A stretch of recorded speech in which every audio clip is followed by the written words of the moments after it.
ఇది 6వ మాట. 7వ విషయాన్ని చూద్దానండి. అపోస్తలుడైన పౌలు హెబ్రీయులకు రాసిన పత్రిక 3వ అధ్యాయం 11వ వచనం.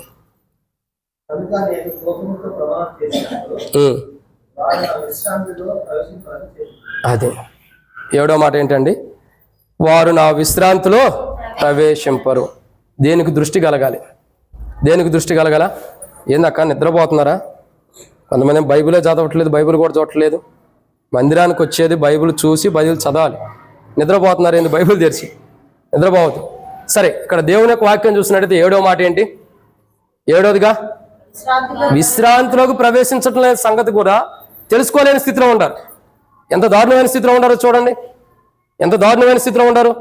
మన పితరులు ఆయనతో పాటు ఉంటూ, ఆయనతో పాటు నివసిస్తూ, ఆయన కార్యాలను చూసి ఆయన విశ్రాంతిలోకి వెళ్ళలేని స్థితిలో ఉంటారు.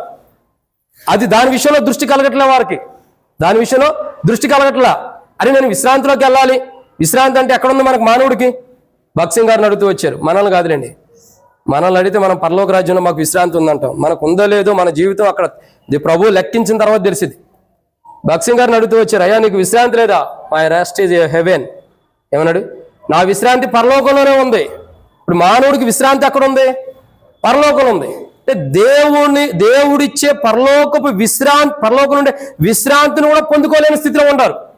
అసలు ప్రభు ద్వారా మన పరలోకంలో విశ్రాంతి ఉంది, ప్రభు ద్వారా నెమ్మది ఉంది, ప్రభు ద్వారా మనశ్శాంతి ఉంది, ప్రభు ద్వారా నెమ్మది కలిగి ఉంటామన్న సత్యాన్ని కూడా తెలుసుకోలేని దృష్టి కలిగిన అనుభవం లేని వారు ఉంటారు. ఇంకా లవోదిక ఏ స్థితిలో ఉందో చూడండి. కానికి దేవుడు ఏ విశ్రాంతిని అయితే ఇవ్వాలనుకున్నా ఆ విశ్రాంతిని కూడా తెలుసుకోలేని స్థితిలో ఉంది. ఈరోజు దేవుని ప్రజలు అలాగే ఉంటారు. 40 సంవత్సరములు నడిచి 40 సంవత్సరముల కార్యముల్లో 40 సంవత్సరములు మళ్ళీ తీసుకెళ్ళనమ్మా. ఫోటోలో లేకపోతే దేంటో దాంట్లో పడతా పట్టేలు మళ్ళీ సేవకుడు అట్టగా నుంచోబెట్టారు అంటారు. కాబట్టి 40 సంవత్సరములు బయటికి తీసుకెళ్ళమ్మా, తీసుకెళ్ళి మళ్ళీ లేకపోతే దాని విషయంలో నాకు ఆర్గ్యుమెంట్ వచ్చింది. కాబట్టి 40 సంవత్సరములు. ఈ 40 సంవత్సరాలు ఏం జరుగుతుంది? విశ్వాస జీవితంలో ఆయన చూస్తున్నారే కానీ ఏం జరుగుతుంది? విశ్రాంతిలోకి ప్రవేశించలేమన్న సత్యాన్ని తెలుసుకోలేకపోతున్నారు. ఇంతకాలం బయట తీసుకెళ్ళండి. నాకు ఎవరైనా తీసుకెళ్ళమ్మా. మళ్ళీ తర్వాత సేవకుడు పిల్లలకి ఏం చెప్పుకోలేకపోతున్నాడు అంటారు. తీసుకెళ్ళండి మళ్ళీ ఆనంద నాకు. కాబట్టి దేవుని యొక్క వాక్యాన్ని చూసినట్టయితే 40 సంవత్సరములు ప్రభువును చూశాడు, ప్రభు కార్యాలను చూశారు. ఇవన్నీ చూసి కూడా విశ్రాంతిలోకి ప్రవేశించలేని దౌర్భాగ్య స్థితిలో ఉంటారు. ఎవరుండారండి విశ్రాంతిలో ప్రవేశించలేని స్థితి? దృష్టి కలగనటువంటి వారు. ఎవరు దృష్టి కలగని వారు? చూడండి, అపోస్తలుడైన పౌలు హెబ్రీయులకు రాసిన పత్రిక 3వ అధ్యాయం 9వ వచనం ఏముంది? 40 సంవత్సరములు నా కార్యములను చూసి, ఎవరైతే 40 సంవత్సరాలు దేవుని కార్యాలను చూశారో అటువంటి వారికి ఏం కావాలా? విశ్రాంతి లేదంట. ఎంత బాధకరమైన విషయం చూడండి. 40 సంవత్సరములు దేవుని కార్యాన్ని చూసి 40 సంవత్సరములు దేవుని నడిపింపుతో నడిపించబడి విశ్రాంతిలోకి పోవట్లేదంట వాళ్ళు. మరి ఎక్కడికి వెళ్తున్నారు? ఇక దేవుని విశ్రాంతి లేదంటే ఎక్కడుంది? నరకమే. అవునా కదా? మరి నరకానికి వెళ్ళిపోతున్న అనుభవం కనపడుతుంది ఇక్కడ. కాబట్టి ప్రియులారా, మనం జాగ్రత్తగా గమనించినట్లయితే 40 సంవత్సరములు జీవించిన వారికి దృష్టి కలిగి ఉండాలి. 40 సంవత్సరాలు ఎందుకు అంటున్నామంటే ప్రభు కార్యాన్ని చూసిన వారు, రక్షించబడిన వారు, విశ్వాస జీవితంలో ఉన్న విశ్వాసులకి నేటి దినాలు ఏం కావాలా? కనువిప్పు కలగాలి. అందుకే అంటాడు లవోదికతో, నీకు దృష్టి కలిగినట్లు నా యొద్ద కాటు కొనుక్కో. నువ్వు ఏ విషయాల్లో లవోదిక దృష్టి కలగాల? ఒకటి, దేవుని కోపం తెప్పిస్తున్న విషయాల్లో ఎక్కడ దేవుని కోపం తెప్పిస్తుందో నేను దేవుని కోపాన్ని తెప్పిస్తున్నాను అన్న విషయంలో దృష్టి కలగాలి. 2, దేవుని ఎడల నా హృదయం కఠినం చేసుకున్నాను అన్న విషయంలో దృష్టి కలగాలి. 3, దేవుణ్ణి ఎక్కడ పరీక్షిస్తుందో ఆ విషయాల్లో దృష్టి కలగాలి. 4, దేవుణ్ణి ఎక్కడ శోధిస్తుందో ఆ విషయాల్లో దృష్టి కలగాలి. 5, ఎక్కడైతే దేవుని ఎడల కానీ బయట కానీ తప్పిపోయిన హృదయాలోచన కలిగి ఉందో ఆ విషయాల్లో దృష్టి కలిగి ఉండాలి. 6, ఆయన మార్గాలను ఎక్కడైతే తెలుసుకోలేని స్థితిలో ఉందో మేలుకరమైన మార్గం ఆ విషయంలో దృష్టి కలిగి ఉండాలి. 7వదిగా ఏ విషయంలో దృష్టి కలిగి ఉండాలి? లవోదిక విశ్రాంతి. ఏ విషయాల్లో? విశ్రాంతి. చూడండి ప్రియులారా, మనం రక్షించబడిన వారము, మారుమనసు బాప్తిసం పొందినటువంటి వారమే ఉండి బలలో పాల్గొన్నంత మాత్రాన మన పరలోక రాజ్యం లేదు. నేను మొదటి నుంచి చెబుతున్నా, మనకు పరలోక రాజ్యం, మనం రక్షణ మారుమనసు బాప్తిసం పొందిన పరలోక రాజ్యం ఉందని అనుకుంటే కుదరదు. లేదు. ఎందుకు ఉండదంటే మనకు దృష్టి కలగపోతే విశ్రాంతినిచ్చే ప్రాంతానికి మనం వెళ్తామా? వెళ్ళం. అది నా మాట అన్నాడా? దేవుడే చెప్తున్నాడు ఆ మాట పౌలు అక్కడ చెప్పబడిన మాట ఇక్కడ ఎత్తి రాస్తున్నాడు. ఏమని రాస్తున్నాడు పౌలు? చూడండి 11వ వచనంలో, వారు నా విశ్రాంతిలో ప్రవేశింపరని చెప్పి తిని. ఎవరు చెప్పారు ఈ మాట? ఎవరు చెప్పారు? దేవుడు చెబుతున్నాడు, నా విశ్రాంతిలోకి వాళ్ళు ప్రవేశించరు. కొద్దిగా బయట తీసుకెళ్ళండి అక్క ఎవరు.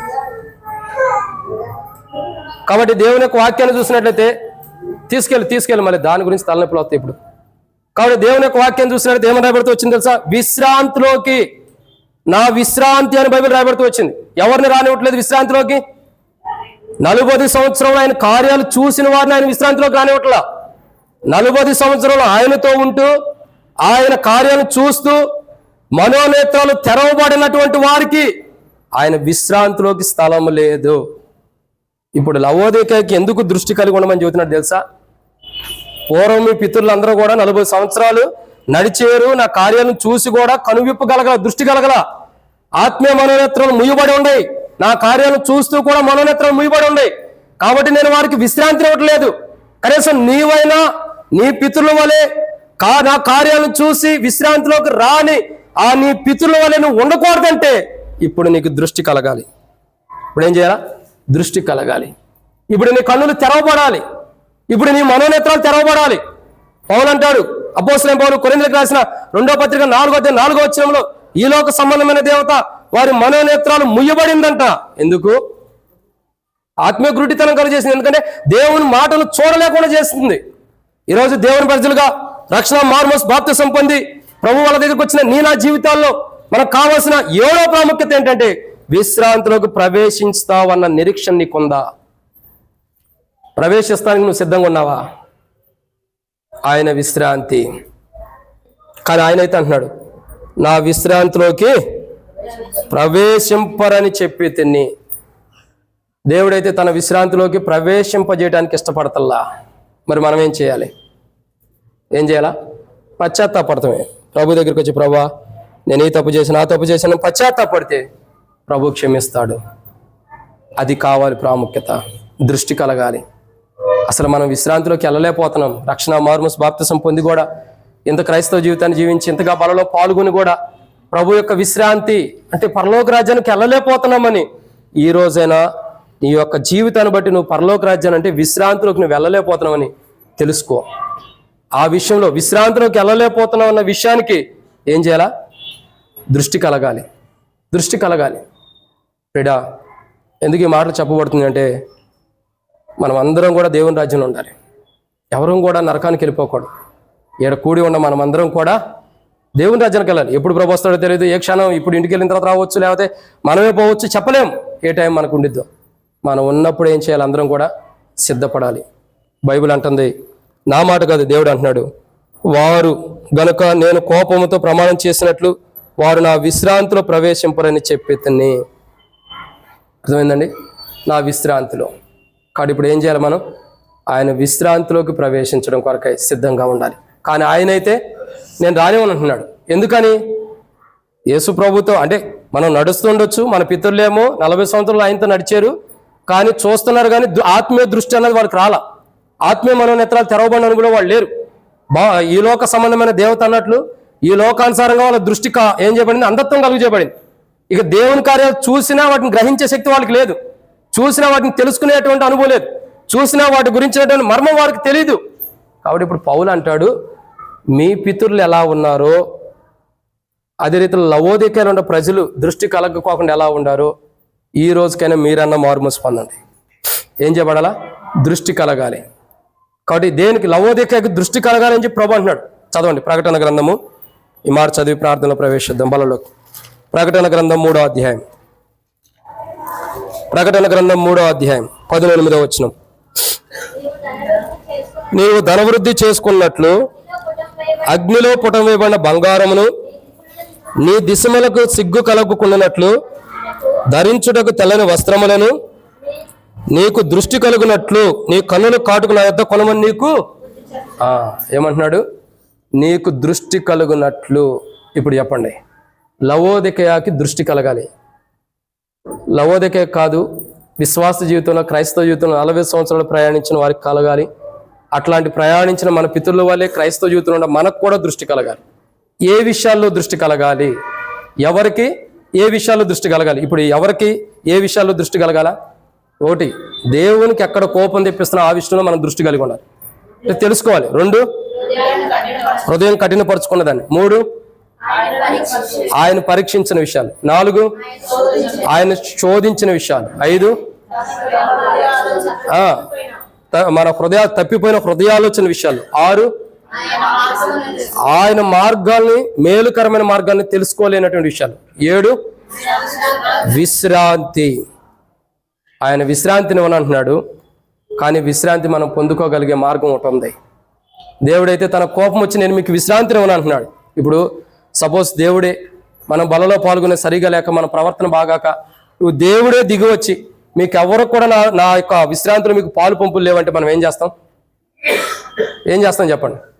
ఇప్పుడు దేవుడు దిగొచ్చాడు, నేనైనా మీరైనా ఒక సేవకుడు విశ్వాసం లేరు, అందరి వైపు చేయి చూపించి మీరు ఎవరో కూడా నరసాపురంలో ఉన్న విశ్వాసులు ఎవరో కూడా నా విశ్రాంతిలోకి మీరు ప్రవేశింపరు అని దేవుడు అన్నాడు అనుకోండి, మనం ఏం చేస్తాం చెప్పండి? ఏం చేయడానికి అవకాశం లేదు, తల ఉంచుకోవటమే. కానీ చేయటానికి ఒక అవకాశం ఉంది. అర్థమైందండి? దేవుడు దిగి వచ్చి నరసాపూర్లో ఉండే అలశద్దంలో ఏ విశ్వాసి కూడా నా యొక్క విశ్రాంతిలోకి రావద్దు అని దేవుడు అంటే, కానీ మనం వెళ్ళటానికి ఒక అవకాశం ఉంది. అట్లా చెప్పి దేవుని మాటను తిరస్కరించి దేవుని కాదండి. ఎట్లా ఉంది మరి? ఆ మార్గం ఒకటి ఉంది, మీకు తెలియదని నాకు తెలుసు. ఎన్ని సంవత్సరాల నుంచి వాక్యం చెబుతుంది, ఇది 4వ సంవత్సరం. నాకు తెలీదు. యేసు ప్రభు ద్వారా. ఎవరి ద్వారా? యేసు ప్రభు ద్వారా. దేవుడే దిగి వచ్చి మీరెవరు నా విశ్రాంతిలోకి రావద్దు, ఎల్షద్దైలో ఉన్న విశ్వాసులారా, మీరెవరు సేవకుడైనా విశ్వాసులైనా పెద్దలైనా సరే బాధ్యత కలిగిన వారైనా ఎవరైనా సరే సండే స్కూల్ పిల్లనే మీరెవరూ నా విశ్రాంతిలోకి రావద్దంటే మనకు ఒక మాట ఉంది, ఆయన రావద్దన్న. అంటే ఇక్కడ దేవుడు రావద్దన్న, దేవుని ఇష్టాన్ని మనం పక్కన పెట్టి దేవుని కాదని వెళ్తున్నట్టు కాదు. యేసు ప్రభు ద్వారా అవకాశం ఉంది విశ్రాంతి. ఎలా? దేవుని కోపం వచ్చాక దేవుడు నా విశ్రాంతిలోకి మీరు రావద్దండి, అవునా కదా? చదవండి. అపోస్తలుడైన పౌలు హెబ్రీయులకు రాసిన పత్రిక 3వ అధ్యాయం 11వ వచనం. అపోస్తలుడైన పౌలు హెబ్రీయులకు రాసిన పత్రిక 3వ అధ్యాయం 11వ వచనం. దేవుడు అసలు ఆ విశ్రాంతిలోకి రావద్దని ఎందుకు అన్నాడు? గనుక నేను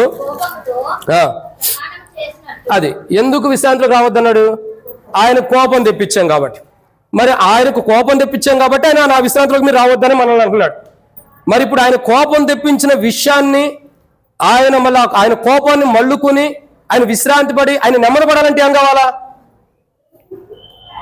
బలి అర్పించాలి. ఏదో ఒకటి బలి అర్పించాల్సిందే. సమాధాన బలి, పాప పరిహార్థమైన బలి అర్పించాలి. ఆ బలి ఎవరు? యేసు ప్రభు వారి. ఇప్పుడు అర్థమవుతుందండి, మనం దేవుని విశ్రాంతిలోకి ప్రవేశించము అని దేవుడు చెబుతున్నాడు, కానీ ప్రవేశిస్తున్నాం. ఎలా? అసలు ఎందుకు దేవుని విశ్రాంతిలో ప్రవేశిస్తలేదంటే దేవుని కోపం తెప్పించు. మరి దేవుని కోపము మానుకోవాలంటే బలి అర్పించాలి. ఆ బలే యేసు ప్రభు వారు. ఎవరు? ఆ బలే ప్రభు యేసు క్రీస్తు ప్రభు వారు. ఆయన బలర్పించడం ద్వారా దేవుని కోపం అంతా కూడా యేసు ప్రభు మీదకి వచ్చేసింది. ఇప్పుడు మనం ఏం చేపడుతున్నాం? ఏ దేవుడైతే నా విశ్రాంతిలోకి మీరు వద్దన్నాడో అదే దేవుడు రమ్మన్నాడు. ఇప్పుడు ఎవరి ద్వారా? మత్తయి సువార్త 11వ అధ్యాయం 28వ వచనం. మత్తయి సువార్త 11వ అధ్యాయం 28వ వచనం. సీనాల్లో చదువు. మత్తయి సువార్త 11వ అధ్యాయం 28వ వచనం. మీరు కాదు అక్క, నీ పేరు సీనన్న. చదవండి. మత్తయి సువార్త 11వ అధ్యాయం 28వ వచనం. ఏ దేవుడైతే మనల్ని విశ్రాంతిలోకి వద్దన్నాడో, మనం దేవుని కోపం పుట్టించిన ద్వారా ఏ దేవుడైతే మనల్ని విశ్రాంతిలోకి వద్దన్నాడో అదే దేవుడు పలుకుతున్నాడు మళ్ళీ కోపం మానుకుని. ఏమని? చదవండి.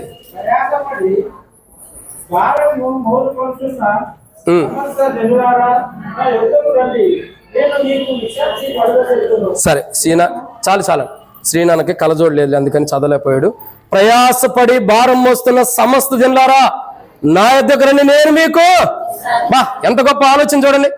ఏ దేవుడైతే నీకు విశ్రాంతి లేదన్నాడో, ఏ దేవుడైతే నువ్వు పరలోక రాజ్యానికి రావడానికి అర్హత లేదన్నాడో, ఏ దేవుడైతే నువ్వు పరలోక రాజ్యంలో రావడానికి నువ్వు హక్కు దేవుడు కాదని చెప్పాడు, అదే దేవుడు ఇప్పుడు అంటున్నాడు, ప్రయాసపడి భారం మోస్తున్న సమస్త జనులారా, నా కోపం పుట్టించిన ప్రజలారా, నా కుమారుడు మీ కొరకే కలవరిశిలో ప్రాణం పెట్టి చనిపోయి తిరిగి లేచాడు, నా కోపం నా కుమారుడు మీదకి వెళ్ళింది, ఇప్పుడు మీరు విశ్రాంతిలోకి రండి, ఇప్పుడు మీరు విశ్రాంతిలోకి రండి. ఎంత గొప్ప అనుభవం తీసుకొచ్చాడు మానవుని చూడండి.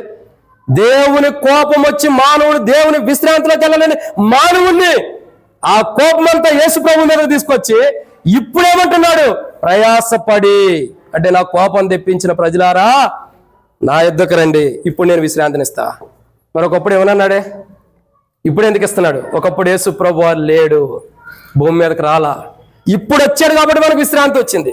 అర్థమవుతుందండి వాక్యం? ఇదే ఆత్మీయ మనోనేత్రాలు తెరవబడే అనుభవం. ఒకప్పుడు లేడు, ఆయన భూమి మీదకి రాలేదు. లేడంటే భూమి మీద లేడు, భూమి మీదకి రాలేదు కాబట్టి దేవుని విశ్రాంతి మనకు లేదు. ఇప్పుడు చెప్పండి, ఎవరికి విశ్రాంతి లేదు? మన పితరులకు విశ్రాంతిని అన్నాడు, కానీ మనకేమంటున్నాడు? ఇస్తా, రండి ప్రయాసపడి భారం వస్తున్న సమస్యలారా నా యొద్దకు రండి, come to me, I will give you a rest. నేను మీకు విశ్రాంతిని ఇస్తాను, రాన దగ్గరికి. ఏ విశ్రాంతిని అయితే నీకు ఇవ్వనన్నాను అది ఇప్పుడు ఇస్తా. ఎలా? నా కోపాన్ని బట్టి నీకు విశ్రాంతిని ఇవ్వనన్నా, కానీ ఇప్పుడు నా కుమారుడు కలువరిశిల్లో ప్రాణం పెట్టడం ద్వారా నా కోపం ఆయన మీదకి వెళ్ళింది కాబట్టి ఇప్పుడు మీ మీదకి నా కోపం లేదు కాబట్టి మీకు విశ్రాంతిని ఇస్తా నా కుమారుడి ద్వారా.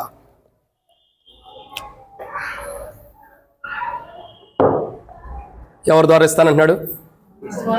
నా కోపము నా కుమారుడి మీదకు మళ్లించుకున్నా, నా కుమారుడు నా కోపము తగ్గించబట్టానికి తనకు తానే బలిగా అర్పించుకుంటూ వచ్చాడు. మీ నిమిత్తమే సమాధాన బలి అయినా, పాప పరిహారార్థ బలి అయినా, దోషంతో కూడిన దాన్ని బట్టి అయినా మీ నిమిత్తం నా కుమారుడు నా కొరకై బలి అర్పించాడు. తన శరీరమే, తన దేహాన్ని నా కొరకై బలిగా నన్ను, నాకున్న కోపాన్ని, నాకున్నటువంటి ఉగ్రతని మాన్పివేయడానికి, నెమ్మదిగా ఉండటానికి, నాకు కోపం ఉన్న కోపాన్ని తగ్గించడానికి నా కుమారుడే నరవతారికి లోకానికి వచ్చి బలి అయి నాకు కోపాన్ని తగ్గించాడు. మీరేం చేయాలా? నా కుమారుడి దగ్గరికి వస్తే చాలు. అందుకే కుమారుడు అన్నాడు, ఊరకనే చెప్పలా. బైబిల్ మొత్తం అర్థం చేసుకుంటే మన మైండ్ పిచ్చాసుపత్రిలోకి వెళ్ళిపోతాం, అర్థం కాదు. ఎందుకంటే అన్ని అద్భుతాలు ఉన్నాయి. ఏంది ప్రభా ఎట్టడి చేసి ఆలోచించేటప్పుడు పిచ్చాసుపత్రికి వెళ్తాం, ఎందుకంటే అర్థం కావు, కానీ అర్థం చేసుకోగలుగుతాం. అర్థం చేసుకోగలుగుతాం అన్ని అద్భుతాలు. ఎక్కడ విశ్రాంతిని ఉన్నాడు, ఎక్కడ విశ్రాంతిలో పిలుస్తున్నాడు, ఎక్కడ సరి చేస్తున్నాడో చూడండి. అంత గొప్ప కార్యం అదే దేవుడు అంటే. దేవుడు అంటే అదే. మరి ఆ కార్యాల కొరకే దేవుడు ఎదురు చూస్తున్నాడు. అదే లవోదికతో చెబుతున్నాడు, ఏ విశ్రాంతిని అయితే మీ పితరులకి నా తండ్రి ఏమన్నాడు ఆ విశ్రాంతిలోకి మీరు కూడా ప్రవేశించలేకపోతున్నారు కాబట్టి కన్నులు విప్పుకోండి, మీ మీద నా కోపం రాకమునిపే.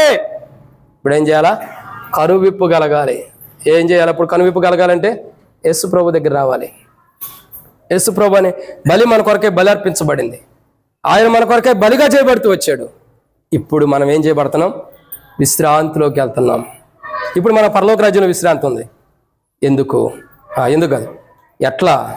యేసు ప్రభువుని బట్టి.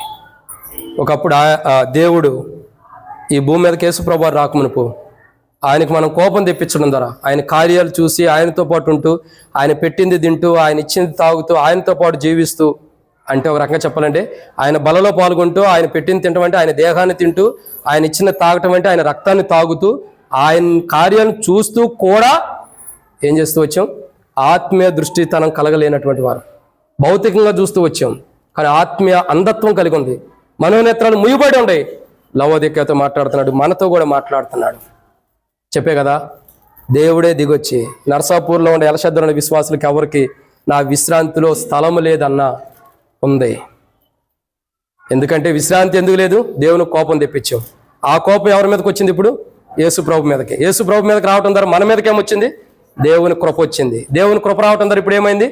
విశ్రాంతిలోకి ప్రవేశిస్తున్నాం. ప్రియుడా, ఈ సత్యాన్ని తెలుసుకోవాలా? ఈ విశ్రాంతిలోకి లవోదికే కానీ మనం కూడా రావాలంటే దేవుని కృపను పొందుకోవాలి. దేవుని కృపను పొందాలంటే అసలు మొదట మన కళ్ళు విప్పబడాలి. మనం ఏ మార్గంలో ఉండామో, లేదా దేవుని కోపం తెప్పిస్తున్నామో, ఏ మార్గంలో ఉండామో మన కళ్ళు తెరవబడాలి. అందుకే అంటాడు, నీవు దృష్టి కలుగునట్లు. ఇప్పుడు చెప్పండి, ముగిద్దాం. ఇక దృష్టి కలగాలి. అయిపోయింది. కాబట్టి 32 కదా, 32వ ప్రభు వల్ల వర్తమానం లవోదిక గురించి ఏంటి? ఏ విషయాల్లో దృష్టి కలగాలి లవోదికకి? మొట్టమొదటిగా దేవునికి ఎక్కడ కోపం తెప్పిస్తుందో, నేను దేవునికి ఎందుకు కోపం తెప్పిస్తున్నానన్న విషయాల్లో దృష్టి కలగాలి. 2, దేవుని ఎడల తన హృదయం ఎక్కడ దేవుడు మాట్లాడుతున్న హృదయం కఠినం చేసుకుంటుందో ఆ విషయాల్లో.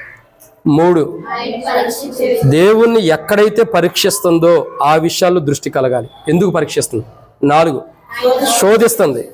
మాటికి దేవుణ్ణి ఎక్కడ శోధిస్తుందో ఆ విషయాల్లో దృష్టి కలగాలి. 5, తప్పిపోయినటువంటి హృదయాలోచన తప్పిపోయిన హృదయాలోచన ఏవి ఆలోచనలు తప్పిపోయినాయో ఆ విషయాల్లో దృష్టి కలగాలి. 6, ఆయన మేలుకరమైన మార్గం నుండి ఎక్కడ తొలగిపోయారో దాని విషయంలో దృష్టి కలగాలి. 7, విశ్రాంతి. ఏంటిది? విశ్రాంతి. ఆయనకి ఎక్కడ కోపం తెప్పించి ఆయన విశ్రాంతిలోకి వెళ్ళలేకపోతున్నారో ఆ కోపం తెప్పించిన విషయాల్లో వాళ్ళు ఏం చేయాలా? దృష్టి కలిగి ఉండాలి. దృష్టి కలిగినప్పుడు వారు ఏం చేయబడుతున్నారు? విశ్రాంతిలోకి ప్రవేశించడం కొరకు ఏం చేయాలా? దృష్టి కలిగి ఉండాలి. నేను దేవుని విశ్రాంతిలోకి ఎందుకు వెళ్తా? వీళ్ళందరూ ఎవరు? ఒక మాట చెప్పండి. ఇప్పుడు ఇన్ని అనుభవాలు కలిగిన వారు ఎవరు? ఎవరు? అందరూ కరెక్ట్గా చెబుతున్నారు. విశ్వాసులు, రక్షణ, మారుమూస, బాప్తిసం పొందినవారు. వీళ్ళెవరు? ఇంకా మన పితరులు. వీళ్ళెవరు? ఇశ్రాయేలు ప్రజలు. వీళ్ళెవరు? దేవుని కార్యాలను చూసిన వారు. అంటే ఓ రకంగా చెప్పాలంటే పౌలు చెప్పింది ఏంటి? వాళ్ళు ఎర్ర సముద్రం నుంచి దాటినప్పుడే బాప్తిసం తీసుకున్నట్టు. చరిత్రలో ఎప్పుడూ జరగల. 6 లక్షల మంది ఒకసారి బాప్తిసం తీసుకున్నారు. తెలుసా మీకు? అదే ఎర్ర సముద్రంలో కూడా ప్రజలు నడిచిన అనుభవం. 6 లక్షల మంది కాలు బలం. పౌలు అంటాడు, స్పష్టంగా చెబుతాడు, మన పితరులు 6 లక్షల మంది కాలు బలం కలిగిన వారు అందరూ కూడా ఎర్ర సముద్రంలో దాటిన వాళ్ళందరూ కూడా బాప్తిసం తీసుకున్నారంట. బాప్తిసం తీసుకుని కూడా ఎలా ఉంటారు? దేవుని కార్యాలు చూస్తున్నారు, కానీ వాటి విషయాల్లో ఆత్మీయ మనోనేత్రాలు తెరవబడాల. భౌతికంగా చూస్తున్నారు, కానీ ఆత్మానుసారంగా దేవుని కార్యాలు చూడలేకపోతున్నారు. చూడటానికి భౌతికంగా దేవుడు నాకు ఈ బైబిల్ ఇచ్చాడు, దేవుడు నాకు ఈ ప్యాకెట్ ఇచ్చాడు, దేవుడు నాకు ఈ గ్లాస్ ఇచ్చాడు, దేవుడు నాకు ఇది ఇచ్చాడు, దేవుడు నాకు ఈ కారు, ఈ బైక్, ఈ యొక్క మంచి భార్యని ఇచ్చాడు, మంచి ఇల్లు ఇచ్చాడు, ఈ భౌతికమైన చూస్తున్నారు. కానీ ఆత్మీయ మనోనేత్రాలు తెరవబడతలేదు, చూడటంలా. అంటే ఆత్మీయ విషయాల్లో చూడటంలా, వాళ్ళు భౌతికమైన విషయాల్లో చూశారు. కానీ దేవుడు అంటాడు, దేవుని కార్యాలు చూస్తున్నారు, కానీ ఆత్మీయ విషయాల్లో చూడట్లా. ఇశ్రాయేలు ప్రజలు, దేవుని ప్రజలు, దేవునితో సహవాసం ఉండి 40 సంవత్సరాలు దేవుని వెంబడిస్తున్న వారు, వారి గతి ఎలా ఉందో చూడండి. చివరికి వాళ్ళు విశ్రాంతిలోకి ప్రవేశించలేకపోతున్నారంట. ప్రియుడా, నీకు చెప్పబడే ఒక మాట ఏంటంటే, ఆనాడు ఇశ్రాయేలు ప్రజలే కాదు, ఇశ్రాయేలు ప్రజల కొరకు ప్రభు ఏం చేశాడు? కలువరిశీలు ఇశ్రాయేలు ప్రజల కొరకు దేవుడు ఏం చేశాడు? దాదాపు 10 అద్భుతాలు ఆకాశం నుండి దేవుడు చేస్తూ వచ్చాడు. పరమ నుండి చేశాడు లేదా? చేశాడు. ఏటి నీళ్ళని రక్తంగా మార్చాడు, మిడతలు వచ్చినాయి, ఇంకా ఏగల గుంపు వచ్చినాయి, దద్దుర్లు వచ్చినాయి, పొక్కులు వస్తున్నాయి, వడగండ్ల వాన వచ్చింది, ఇంకా మిడతలు ఫరో యొక్క మొదటి సంతానం చనిపోవటం, లేదా వడగండ్ల వానకి ఐగుప్తుల యొక్క సంతానం పశువులు చనిపోవటం, ఇవన్నీ అనుమతిస్తూ వచ్చాడు దేవుడు. ఇవన్నీ దేవుని కార్యాలు. ఇన్ని గొప్ప కార్యాలు చేసి దేవుడు ఏం చేశాడు? చివరికి ఇశ్రాయేలు ప్రజలు బయటికి తీసుకొచ్చాడు. మన కొరకు దేవుడు తన కుమారుని ద్వారా ఈ లోకం ఎన్నో అద్భుతాలు జరిగించి, ఆనాడు ఇశ్రాయేలు ప్రజలను బయటికి తీసుకురావడం, భూమి మీద ఎన్నో అద్భుతాలు అయితే మోషే ద్వారా చేపించాడు, వాటికంటే ఎక్కువ అద్భుతాలు భూమి మీద యేసు ప్రభు ద్వారా దేవుడు జరిగించి ఇశ్రాయేలు ప్రజలు ఎలాగైతే బయటికి తీసుకొస్తున్నాడో అలా మనల్ని కూడా తీసుకొచ్చాడు. ఇశ్రాయేలు ప్రజలు ఎర్ర సముద్రం దగ్గర బయటకు వచ్చారు, మనం గోల్గోతా కొండ మీద ఉన్న సిలువ ద్వారా బయటకు వస్తున్నాం. అర్థమైందండి? ఇప్పుడు బయటకు వచ్చేసాం గోల్గోతా కొండ సిలువ కార్యం ద్వారా. ఇప్పుడు ఏం చేయబడాలి? ఆయన మనల్ని బయటకు తీసుకురావడానికి అన్ని అద్భుతాలు పాత నిబంధనలో చేశాడు, కొత్త నిబంధనలు కూడా తన కుమారుడు ద్వారా జరిగించాడు. 2 కార్యాలు కూడా ఏంటి? పాత నిబంధనలో ఉండే ఎర్ర సముద్రం సిలువకు సాదృశ్యం కనపడుతుంది, బాప్తిసానికి సాదృశ్యంగా ఉంది. ఇక్కడ చూడగా ఈ సిలువ కార్యం కూడా ఇక్కడ కనపడుతుంది. ఇవన్నీ జరిగించి ఏం చేశాడు దేవుడు? మనల్ని బయటకు తీసుకొచ్చాడు. ఇప్పుడు మనం ఏం చేయాలా? ఆయన కార్యాలను చూసి, ఆయన సిలువ కార్యాలను తెలుసుకుని ముందరకు వచ్చిన మనం ఏం చేయాలి? ఇప్పుడు సరి చేసుకోవాలి. అయితే చివరిలో దేవుడు మాట్లాడుతుంది ఏంటి తెలుసా? నాకు కోపం తెప్పిస్తున్నారు, మీరు నా విశ్రాంతిలో ప్రవేశించరు అని దేవుడు అన్నాడు. అదే దేవుడు వాక్య పెలుగులో తన కుమారుడు ద్వారా పలికిస్తున్నాడు. ప్రయాసపడి భారం మోస్తున్న సమస్యలు నా యొద్దకు రండి, నేను మీకు విశ్రాంతినిస్తాను. నా దగ్గర విశ్రాంతి ఉందండి. ఒకప్పుడు మీ పితరులకు ఏ విశ్రాంతిని అయితే ఇవ్వనన్నాను, అదే విశ్రాంతి ఇప్పుడు ఉంది. ఒకప్పుడు మీ పితరులు నా కోపం తెప్పించారు, మీరును నా కోపం తెప్పించారు, కానీ నా కుమారుని బట్టి మీకు విశ్రాంతినిస్తున్నా. కమ్ అన్ టు మీ, నా దగ్గరికి రండి. ఇప్పుడు మనం ఏం చేయాలా? ప్రభు దగ్గరికి రావాలి, ప్రభు వాళ్ళ దగ్గరికి రావాలి. ప్రభువా, నా తెలిసి మీకు చెప్పబడిన 7 మాటల్లో ఏది గుర్తుండకపోయినా చివరి మాట అయినా సరే మనసులో పెట్టుకోండి. ఆ విశ్రాంతిలోకి వెళ్ళకపోవటానికి దేవుని కోపం తెప్పిస్తున్నాం. ప్రభువా, నన్ను సరిచేయి.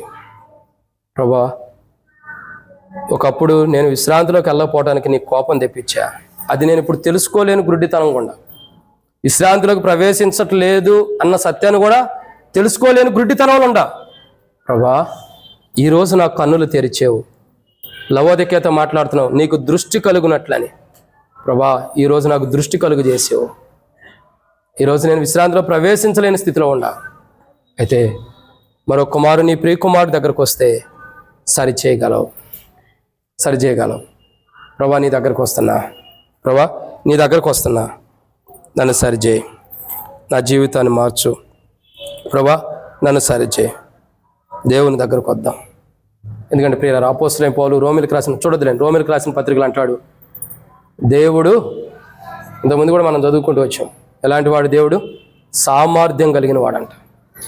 ఎలాంటి వాడు దేవుడు? సామర్థ్యం కలిగిన వాడు. ఆయన ఎంత సామర్థ్యం కలిగిన వాడో మనకు తెలుసు.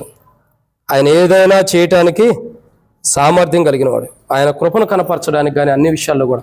అపోస్తలుడైన పౌలు రోమీయులకు రాసిన పత్రిక 11వ అధ్యాయం, ఈ మాటలు చదవండి, ప్రార్థనలో ప్రవేశిద్దాం. బల్లో అపోస్తలుడైన, అంటే తప్పిపోయిన వారి గురించి ప్రాముఖ్యత అవసరమని చెప్తున్నాం.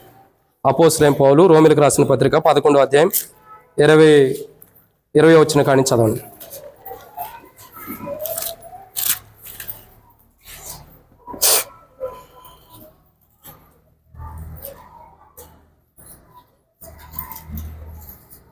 చదవగలుగుతారా? సరే, 23వ వచనం అన్న చదవండి. అపోస్తలుడైన పౌలు రోమీయులకు రాసిన పత్రిక 11వ అధ్యాయం 23వ వచనం.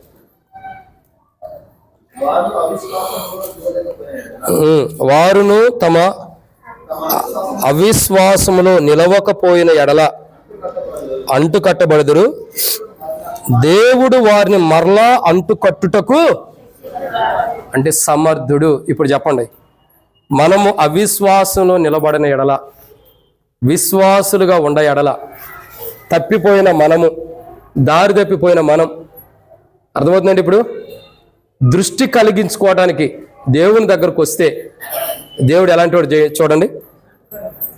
దేవుడు మరలా అంటుకట్టుటకు, బా ఎంత గొప్ప మాట. శక్తిమంతుడు అంటే అర్థం ఏంటో తెలుసా? సమర్థుడు అని అర్థం. తప్పిపోయిన వారిని మరలా అంటుకట్టడానికి దేవుడు సామర్థ్యం కలిగిన వాడంట. ఎంత గొప్ప ఆలోచన చూడండి. తప్పిపోయి దూరం వెళ్ళిపోయి, చాలామంది అనుకుంటాం, అయ్యా నేను రక్షణ పొంది, మారుమూసి పొంది, బాప్తిసం పొంది కూడా నేను పాపంలో పడిపోయి దూరం వెళ్ళిపోయాను, నన్ను దేవుడు మరలా క్షమించడాన్ని నువ్వు అనుకుంటున్నావేమో. తప్పు. నీ ఆలోచన బట్టి నువ్వు తప్పుగా ఆలోచిస్తున్నావు. కానీ దేవుని ఆలోచన చూడు. అపోస్తలుడైన పౌలు రోమీయులకు రాసిన పత్రిక 11వ అధ్యాయం 23వ వచనం అన్నాడు, దేవుడు సామర్థ్యం కలిగిన వాడు, నిన్ను తప్పిపోయిన నిన్ను సరిచేసి మరలా తిరిగి కట్టడానికి సామర్థ్యం కలిగిన వాడు. నువ్వు పాపంలో పడిపో, అభ్యంతరంలో పడిపోయి ఉండొచ్చు, లోకంలో పడిపోయి ఉండొచ్చు, అబద్ధాల్లో పడిపోయి ఉండొచ్చు, వ్యభిచారంలో పడిపోయి ఉండొచ్చు, దుష్ట ఆలోచనలు పడిపోయి ఉండొచ్చు, చెడు సావాసం కలిగి ఉండొచ్చు, చెడు సాంగత్యం కలిగి ఉండొచ్చు, అన్యులతో సావాసం కలిగి ఉండొచ్చు. వాట్ ఎవర్ మే బి, నువ్వు దేంట్లో ఉండ ఈ రోజు నిన్ను కట్టడానికి నా దేవుడు, నీ దేవుడు సామర్థ్యం కలిగి ఉన్నాడు. ఇప్పుడు సామర్థ్యం కలిగిన దేవుడి దగ్గరకు నువ్వు వస్తే నీకు దృష్టి కలిగి ఉండిద్ది. నేను మరలా చెబుతున్నా, మీరు చదవండి. మరలా మనం ఉంటామో అనేది తెలియదు, అందుకే చెబుతున్నా, మరలా చదవండి. అపోస్తలుడైన పౌలు రోమీయులకు రాసిన పత్రిక 11వ అధ్యాయం 23వ వచనం.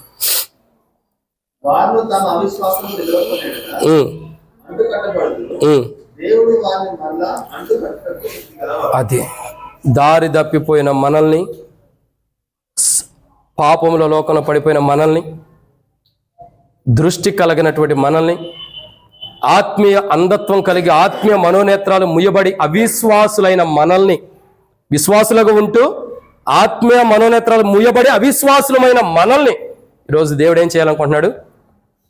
తిరిగి అంటు కట్టడానికి ఇష్టపడుతున్నాడు. సామర్థ్యుడంట. ఏమన్నా శక్తిమంతుడు అంటే అర్థం ఏంటో తెలుసా?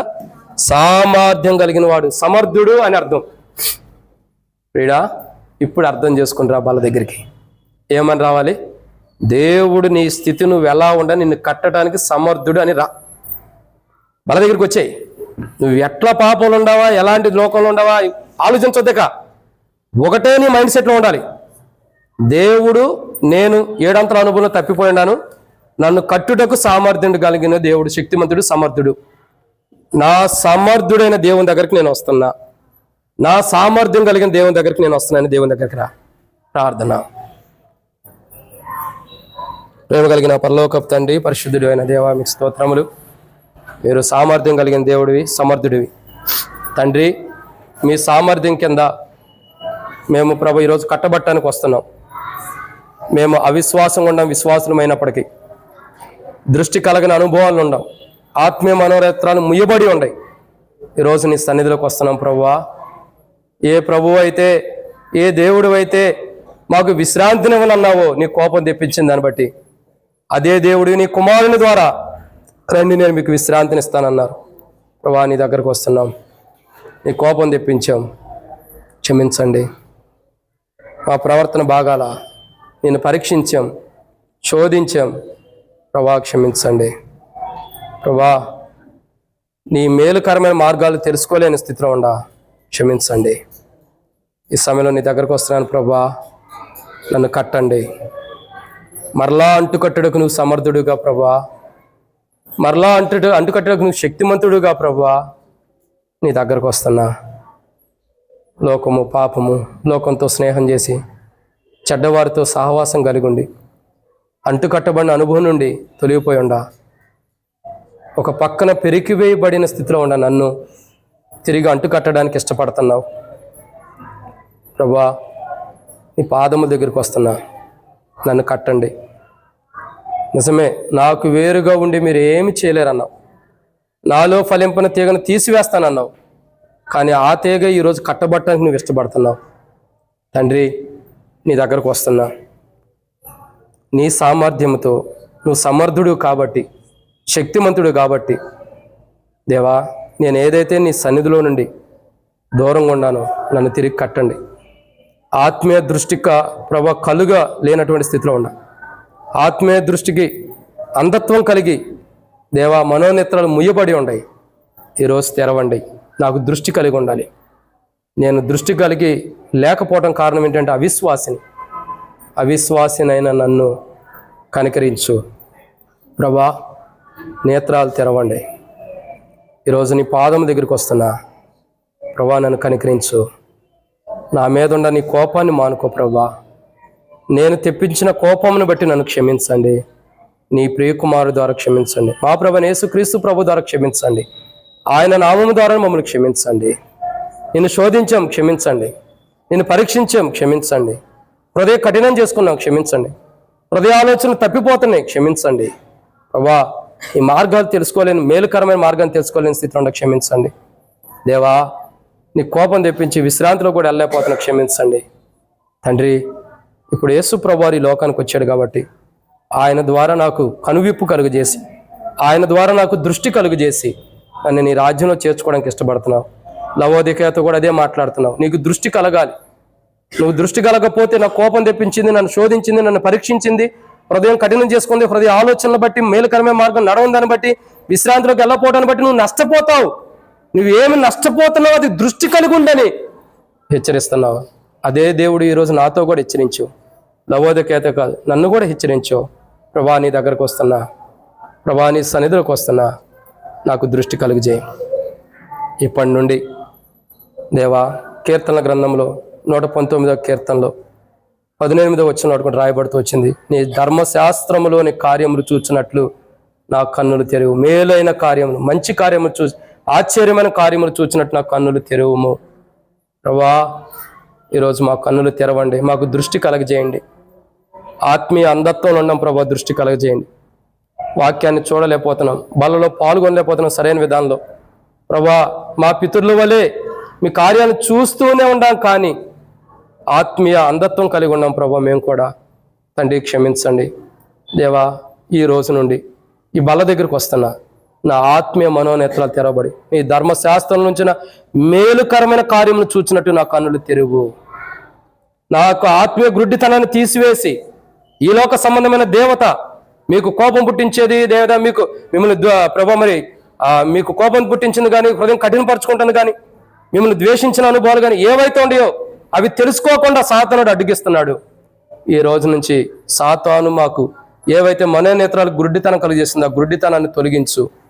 ఇప్పటి నుంచి దృష్టి కలిగి నిన్ను చూసేటట్టు నాకు సహాయం చేయి ప్రభా. నా కన్నులు తెరువు, కనువిప్పు కలిగిన కన్నులు నాకు అనుగ్రహించు.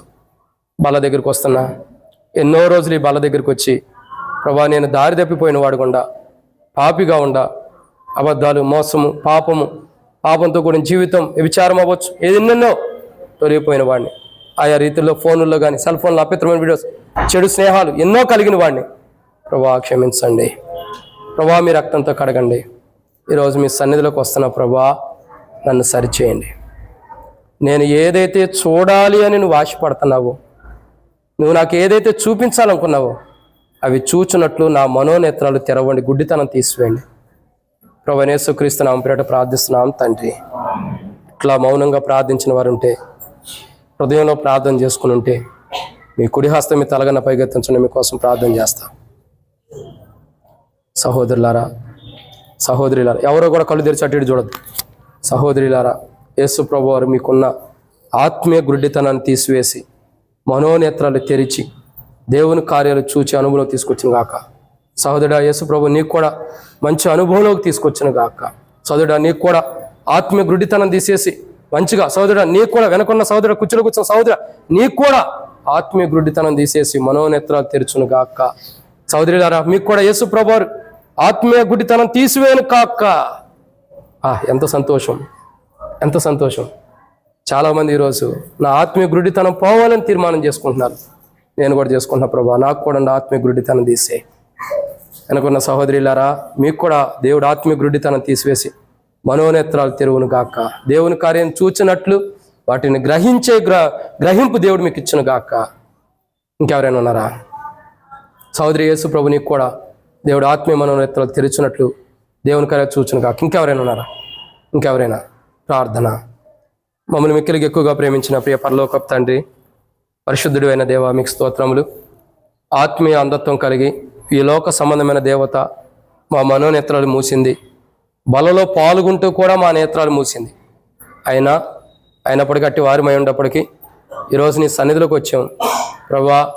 నేను ఆత్మీయ గుడ్డితనం కలిగి ఉండా నీ కార్యము చూస్తున్నాను, కానీ భౌతికంగా చూస్తున్నాను, కానీ ఆత్మానుసారంగా చూడలేకపోతున్నా. ఆత్మీయ గుడ్డితనం నాలో ఉంది. ఆత్మీయ గుడ్డితనం తీసే ప్రభువా, నీ రక్తంతో కడిగి పరిశుద్ధపరచు ప్రభువా. మీ బిడ్డగా చేసుకోండి దేవా. నాకు విశ్రాంతి లేదన్న దేవుడివే నీ కుమారుని మీదకి నీ కోపం మళ్లించుకుని ఆ కుమారుడు అయిన బలి అర్పణ బట్టి, సమాధాన బలిని బట్టి నాకు ప్రభువా నా మీద కోపాన్ని మళ్లించుకున్నావు. అపోస్తలుడైన పౌలు రోమీయులకు రాసిన పత్రిక 5:1 ఇప్పుడు దేవునితో మేము సమాధానం కలిగి ఉంటున్నాం క్రీస్తు యేసుని బట్టి. యేసు ప్రభు వారే దేవునితో సమాధాన పరిచాడు. ఒకప్పుడు మా మీద కోపముండ దేవునితో ఇప్పుడు మాకు సమాధానాన్ని కలుగు చేశాడు. తద్వారా ఈరోజు మాకు విశ్రాంతి ఉంది పరలోకంలో. తండ్రి, అట్టి విశ్రాంతి మీరు ఇస్తున్నారు.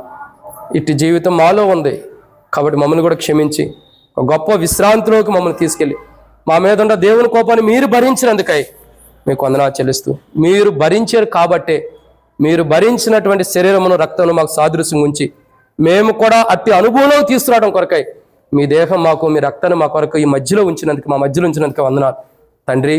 మా జీవితాలు ఎంతగానో సరిచేయబట్టడానికి మీరు కృప చూపించినందుకు వందనాలు చెల్లిస్తూ, ముందున్న సమయం ఎంతో దీవించమని, బలలో పాల్గొనేది కూడా మాకు క్షేమకరంగా ఆశీర్వాదకరంగా చేయమని మీ ప్రియకుమారుడు మా ప్రభును మా రక్షకుడు అయినటువంటి ప్రభువైన యేసుక్రీస్తు ప్రభు యొక్క పరిశుద్ధమైన నామం పేరిట విశ్వాసంతో ప్రార్థించి స్తుతించి అడిగి పెట్టుకుంటున్నాం తండ్రి. ఆమేన్. అట్లాగే మౌనంగా ఉందాం. ఎవరూ కూడా అటు ఇటు చూడొద్దు దయచేసి. ఇది బలలో పాల్గొనే విషయం చాలా విలువైనది. ఎవరో కూడా అటు ఇటు చూడొద్దు. ఇంకా మన జీవితాలు ఆత్మీయ గుడ్డితనం ఎక్కడైనా ప్రభు చూపిస్తుంటే సరి చేసుకుని చక్కనైన విధానంలో బలలో పాల్గొందాం.